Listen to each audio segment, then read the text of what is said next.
We continue on SportsCenter. Among the storylines in this Game 4, the officiating and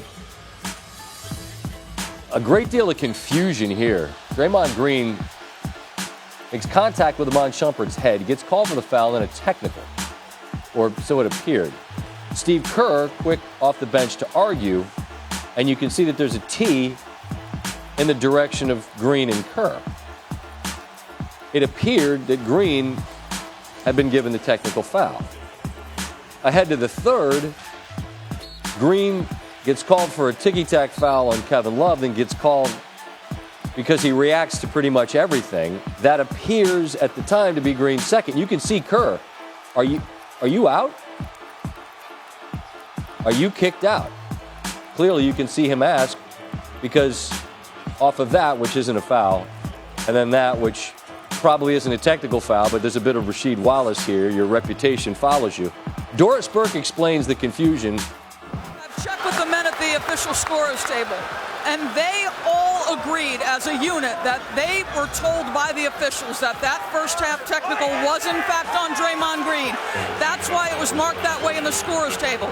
It wasn't until that last incident where there was the stoppage at play where the officials went to the scorers and said, no, that first half technical was actually on Steve Kerr.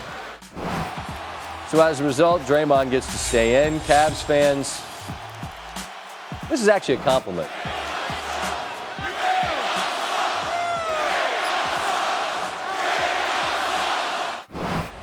You don't get that unless you're good. Draymond after the game. I just try to play basketball, and I tell you, ain't no tech gonna stop me from being me. And I mean, at least if I'm gonna get them, I think I should, let me earn them. Let me get my money's worth if I'm gonna get some techs. But hey, it's the day and age we live in. It's what it is. Did you notice that the scores table didn't announce that tech wasn't on you? They said the second tech was on you, then they didn't correct. Oh, no, I don't really pay that much attention. I don't pay much attention to anybody in Cleveland, honestly. Don't seem to be the sharpest people around, so that's, whatever. Wow. So, not going to be the mayor of Cleveland, obviously. A couple of things. I have no idea what happened with the technicals. I don't. It's loud in the building, okay, but it turns everybody into conspiracy theorists. I don't happen to be one. The officiating tonight, and I'll talk a little bit more about it. And the one big thing was it was a fiasco. There's 51 fouls called. There's 67 free throws attempted in the game, and they don't like Draymond. But again, you don't get treated that way, and they don't heckle you. If you stink, you never get heckled. You get heckled because they think you matter. Mark Spears from the Undefeated joins us now. And Mark, you talked to Draymond, I should say. You have a great relationship with him. What did he say candidly with you about the whole situation? Well, the first thing he said is, thank God I'm playing in Game 5. You remember what happened a year ago when he was sitting in the Oakland A's stadium watching a baseball game instead of Game 5. And now this time around he'll be there. And he kind of felt like Mark Davis, the referee, has certainly a little bit of a vendetta on him.